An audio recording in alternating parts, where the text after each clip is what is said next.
All right, 10-minute marriage fixes. How to strengthen your bond without a weekend getaway. Let's get started. This is the Balanced Family Podcast with Ben. And Jessica. There's a lot to balance when you have a family. Marriage, kids, health, career, while you're trying to balance all the opinions out there on how to do things right. Today, we'll cut through the noise, tackle hard questions, and share stories as we try to get to the heart of the things that really matter. All right, so we're going to talk a little bit today about ways that you can strengthen your marriage in 10 minutes. So, a lot of couples... Or just a short amount of time. Yeah. I think a lot of couples, and people talk about this on social media, you need a weekend away, you need some time away. And we are very big proponents on getting time away. I mean, Totally. No doubt, we did that often. We would have grandparents watch our girls, even if it was just for a night and it was really nice. But sometimes you're in a season where that's just not possible, either financially or otherwise. And so what we want to do today is just give a bunch of different ideas of things that you can do to really strengthen your bond in your marriage in a short amount of time. I think that there's kind of a myth of just like the grand gesture and that if you have some big experience, it's just going to like heal your marriage. And it's like, sometimes that, like you're saying, that's really important to get away, remove distractions, just kind of like debrief and exhale a bit as a couple, especially when you're a parent. But like I really like what you're saying. Like sometimes this is not even practical. I remember times in our lives, like financially, I mean, it was a stretch to just like do something over, and locally. I mean, like to go out to eat. Yeah, it was like a big deal. Yeah. And maybe people are in a different situation that's different. But also even like date nights, like that has been very important for us. But I think what I'm trying to say is like, this stuff's really powerful if you're intentional about the little moments, if you're intentional about small little things you can do on the daily, on the weekly, that means a lot to your spouse rather than I'm going to like not really consciously think about our marriage much. And then we just have some fun trip every year or whatever. It's like, to build a strong marriage, it's all about thinking big, starting small, doing the small, consistent, practical things to connect, to bond, to reflect, and just like enjoy each other. I think in some ways too, it's those small things that actually are more important. Right. Because they're more feasible. And yeah, like you're saying, okay, like is one weekend away really going to fix this like glaring issue in your marriage? Like, no, it is actually the day-to-day, day in and day out, small things that you do to show each other that you love each other, to connect, that are actually going to help you go the distance, to be able to actually sustain a connection in a marriage in a way that, doesn't just completely crumble after a decade. So, and I want to say this list is not like, these are 10-minute things you can do that will totally solve core, like major issues. No, it just means like ways to give yourself that relational boost between each other and connect. So why don't you do the first one? Yeah. So I think we talk about this idea quite a bit, but the how are we doing check-in. So taking some time, I think once a week is really good. I think that's helpful. It can be any time, it can be in the morning, can be at night, whenever works for you, to check in and ask each other, like, how are you really doing?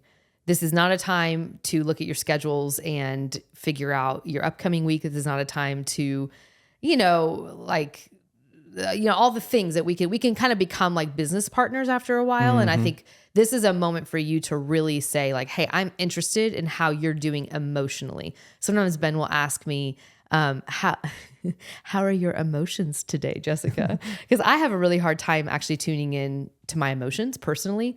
I'm one that like, I'm very in the moment and I just kind of am going and going and going and going. I don't really stop and think how I'm feeling. And so Ben has learned to ask me that question, and it actually prompts me to ask myself, how am I feeling right now? I don't know. Let me think about it. Yeah. It's been really helpful. And it's a moment then where I know he's thinking about me, we connect, and there's just a lot of, I think, really good positive things that come from that. Yeah. And a lot of times our little check-ins are like super short, especially if it's a chill week. And then sometimes like it leads into a longer discussion about something we like really need to talk about. But if we didn't build that habit, there wouldn't be that opportunity for it. Yeah. Very true. Do you want to do number 2? Yeah. So the next one would be just sweet text messages. Oh yeah. It's really, I've noticed like in our marriage, we've gotten better about just kind of like random texts to each other. Like, hey, I noticed you did this today with the girls, or I noticed you did this around the house, or hey, I was just thinking about this quality you have. Like that really means a lot. And I don't even know if it's interesting. Like, I don't think we ever set out to be like, we're going to just have these encouraging texts. This was not intentional. This just happened organically. Yeah. And the reason I think just like sweet, encouraging texts to your spouse are good because you have to like really think about what you're going to say. And it's like thought out and very specific versus just like telling them, I love you in passing or whatever. And that's sweet too. You can text your spouse, I love you. You can text your spouse flirty things. Some people like that. That speaks their love language. But for us, we just kind of got in a habit. Every once in a while, we just like surprise each other with something very specific that we just were thinking about, are grateful for. And it's a good little boost. Yeah, it's actually super meaningful because it's usually random. It's not like in a time when, you would expect to be doted upon, it's like on a date night or something like that. It's like, I'll be in the middle of Walmart and get a text message from Ben that's like, hey, I really appreciate blah, blah, blah.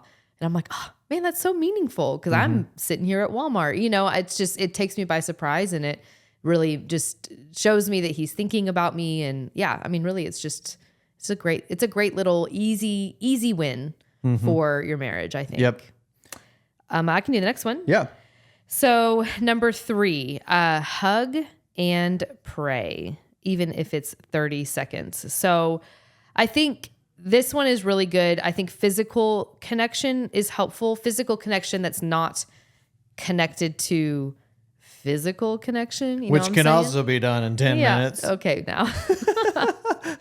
I think no strings attached physical connection is what I'm talking about. I think especially for women, it's really helpful. And just to have I'll let you guys in on a little thing about Ben and I. So we both like very different types of hugs.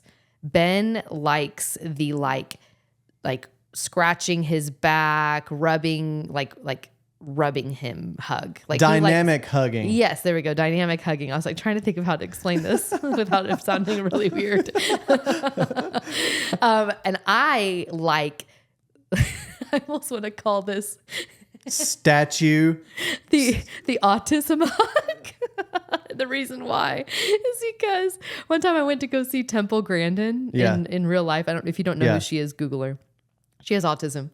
And she said that she would put herself in this cow chute that would like squeeze her and it would like really feel really good. Yeah. And sometimes I want that. Like I want to feel like I'm being squeezed in a cow chute. I think that sounds and appealing. like I just want you to just like squeeze you and like keep the pressure. Yeah. And I don't want like do not tickle me, do not like lightly touch me, like just squeeze me. Anyway, random, but thought I would. And then well, that's funny because sometimes it is like if you're initiating it, it's like you try to hug the way I like. Yes. And if I'm initiating, I do, like you're saying, like the statue Temple Grandin hug. And I've just realized that we subconsciously kind of like prefer one another in those hugs. But I can give you the rubs, but I like do not rub me back. Correct. And so I give you rubs and then you just hold on to me. Yeah. So it's like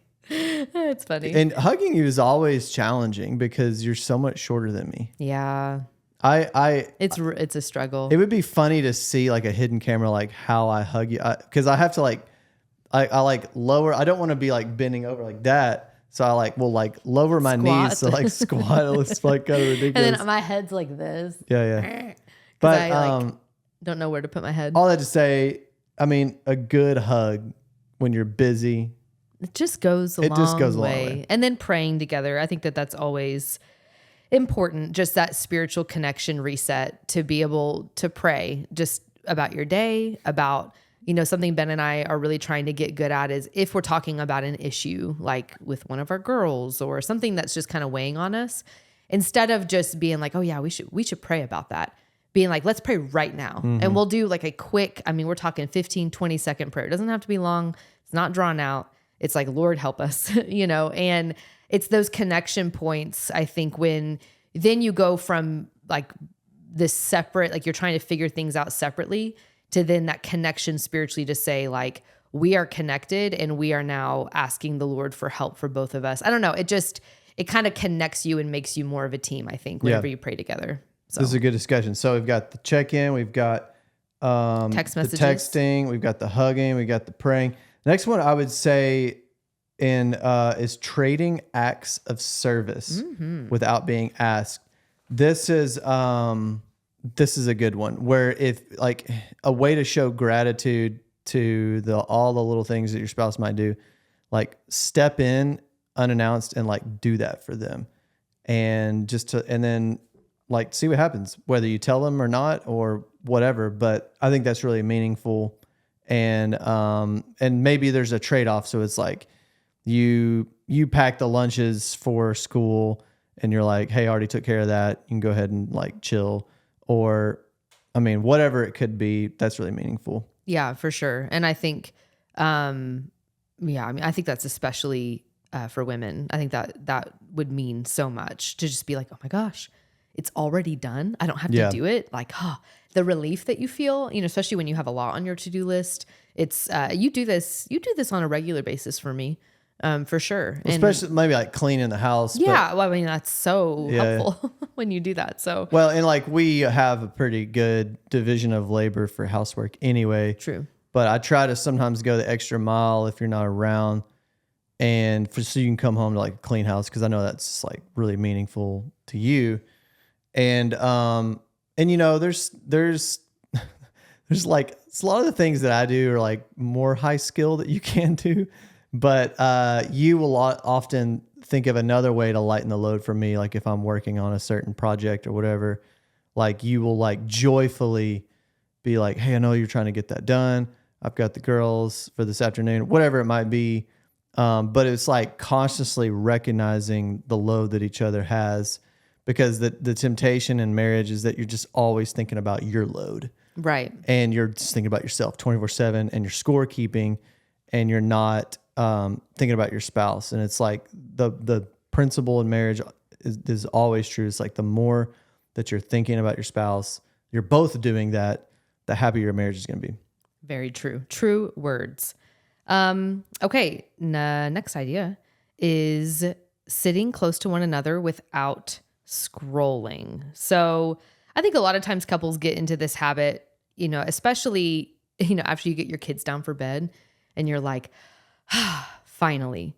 And then what do? You go and you sit in your bed and you pop open your phone and you get caught up, right, on all the things that you've missed out on because you've been with your kids. So text messages or whatever. And then you find yourself on social media. And then 2 hours later, you're like, oh, it's time for bed. And you go to bed and then rinse and repeat. Mm-hmm. And I think a lot of couples kind of fall into that trap of you are like in the same room, but you're not actually spending time with one another. And so I think a good challenge would be after your kids get down for bed, you sit down together and you don't open your phone, mm-hmm. and you do something for real together, whether that's playing a board game. You could watch a show together. I think watching TV is good, but I also think it can be kind of similar to the phone. It's one of those things that you want to make sure before you get into the TV watching that you have maybe done the check-in that we talked about number one, mm-hmm. checking in with one another. Hey, how are you doing? Even just a quick little touch base, I think is really helpful. But that would be that tip. Do you have anything you want to add to that? Well, I would just say like snuggling and watching a show together. Like to me, that's way more connecting than just like being in the same room and just scrolling on your individual phones. Yeah. So there's just something about being on your phone that like disconnects you like naturally. And because you're just like in your own little world. So even like watching something together to me is better than that. It's true. Or when you and I read, like we'll sit in bed and read different things together, but it actually does feel different than if we're on our phone. And I think, I think this tip is about physical proximity too, because you're away from each other all day, It's like literally sitting close to each other. Like that. It's like build some intimacy, snuggling, whatever it needs to be. Like, even if it's just chill, watching a show, or like you're saying, reading, like it's sweet. It's a very quick and easy way to just like be near each other. You know what I'm saying? Yeah, for sure. Versus just, we have free time and now we're going to get on our phones. Right. My turn? Mm-hmm. Yeah. So giving each other a compliment challenge in one night, just being like, hey, let's think of 3 encouraging things to say to one another, or 3 qualities, and take some time to think about it and mention that to each other. That's a really good one. Especially if you think outside the box and not just say your regular stuff. I like your hair. Yeah, I like your hair. I think the easiest thing to do is to have a sentence starter like, I'm thankful for this, or you break it down and have like, a personality trait, a work ethic, or whatever. I'm just laughing because this is a very teachery thing of you Well, to yeah, say. yeah. Sentence starters, Sentence T-charts. starter. Hey, sentence starters work. I know they do, but it's funny. And this relates to an episode that I really encourage you to listen to, folks. That's episode 2. Is it episode 2? Yeah, episode 2. Yeah. How we saved our marriage in 30 days. Yes. And there's something we talk about called the 30-day challenge. And you can win a $100 gift card to go out to eat if you do the challenge and follow the instructions. Go listen to that episode because it's all about how you can change the tone inside of your home through affirmation, and go do the 30-day challenge. Go listen to it. It's been really impacting for a lot of couples they've come and like talked to me or have emailed us. So it's definitely something to not overlook. And yeah, who knows? It might just change your marriage. That's right. Hey, next tip. This is one you really like. Yes. The 10-minute kind of reset ritual. So whether it's going on a walk, which is your favorite? I love going on walks. I love going on walks together. It's something about, it kind of plays dual purpose where it's a moment for Ben and I to, this is very true about me. I love multitasking. I love killing multiple birds with one stone, if possible. And I like going on a walk, and there's a lot of benefits, by the way, of going on a walk after you eat dinner, for example. Mm-hmm. And so if I had my way, I would, and we don't do this every night, to be truthful, but we do it somewhat regularly. We do this a lot, actually, when our girls are not home after lunch, after a meal, going on a quick walk and using that time then to connect. So you can kill multiple birds with one stone. You can go get a little bit of exercise. You can connect and ask each other how you're doing. You get outdoors, so you get that really good vitamin D and all the benefits of being outside. Like, I think a walk is a really great one, but it doesn't have to be a walk. It could be, I know we have good friends who they're kind of new. They're in like a season of life that's ahead of Ben and I. Their kids are older, teenagers, and out of the house. And so their kind of new ritual is they drink coffee together every morning. They go get their coffee and they sit on their front porch. And that's like their time to connect. So, I think thinking outside the box, but finding a little ritual that you can do on a regular basis with one another that you look forward to. I'll tell a little side story. I have another friend who just had a baby, and her husband really love having tea together. Like, this is their thing at night. After dinner, they sit down and they have a cup of tea. And her OB had told her that she was not allowed to have tea, which was weird. And I was a little bit like, wait, what? Why? And like any tea, like zero tea, like doesn't matter what kind of tea. And I was like, really? Because she was pregnant? Yeah. I don't know if you said that detail. Yeah. She was pregnant. She just had a baby. I said that. Oh, okay. When she was pregnant. I'm sorry. Gotcha. Yes, that was an important detail. So she was asking me, she was like devastated. She was like, wait, like I love that ritual. And I was like, listen, and I, of course, I have to like make sure I know, her medical situation and everything. She had no medical issues. I was like, listen, I mean, the type of tea that you're drinking, she told me what kind of tea. I was like, it's fine. Have your cup of tea. Anyway, that's another example. But I don't know. Having a little ritual, I think, is really good. You know what I love about our walks is, I was just thinking about this when you're talking. We always end up having like a good conversation, like a peppy conversation. And it's probably just those endorphins from just getting out, getting the blood flowing. Like, you literally like kind of get in a more cheerful mood. It's true. When you're walking, especially if it's a nice day. And we always end up having like good, quick little 10-minute conversations, and we're just happier and nicer to each other when we're walking. It's kind of funny. All right, last one. I love this one. Oh yeah, we do this one a lot. Go back and look at a picture from your past, maybe when you're dating, maybe when you first got married.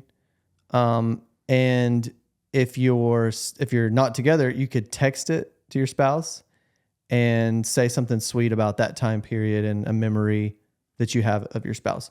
Or if you're together, it's a fun thing to do when you're sitting on your porch having your coffee, like, hey, let's go find like the most awkward photo of us when we were first dating or whatever.